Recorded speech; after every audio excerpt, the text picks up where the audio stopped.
Cook with Comali season 6ல இந்த வாரம் நடந்த முதல் காம்படிட்டிவ் ரவுண்டு. இந்த ரவுண்டு வந்து பாத்தீங்கன்னா ஸ்ட்ரீட் ஃபுட் சேலஞ்ச் அப்படின்னு சொல்லி வச்சிருந்தாங்க இல்லையா? இதுல ஆல்ரெடி யாரு செஃப் ஆஃப் த வீக் வாங்கியிருக்காங்க அப்படிங்கிறது தெரிஞ்சிடுச்சு, மதுமிதா அப்படின்னு. அதே டைம்ல வந்து பாத்தீங்கன்னா டேஞ்சர் ஜோன்ல யாரு போயிருக்கிறாங்க, கடைசியா இருக்கிற 2 பேர டேஞ்சர் ஜோன்னு அறிவிப்பாங்க. இது முதல் வாரம் இந்த சுற்றுல.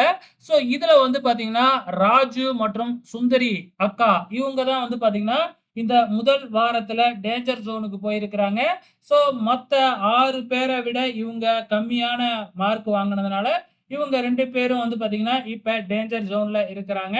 ஸோ அடுத்த இன்னும் 2 வாரங்கள் இருக்கு. ஸோ இந்த 2 வாரத்திலையும் கொஞ்சம் நல்லா சமைச்சு வந்து மேல போயிட்டாங்க அப்படின்னா டேஞ்சர் ஜோன்ல இருந்து எஸ்கேப் ஆயிடுவாங்க. பொறுத்திருந்து பார்க்கலாம் அடுத்த வாரம் என்ன மாதிரியான ஒரு சேலஞ்ச் கொடுக்க போறாங்கன்னு.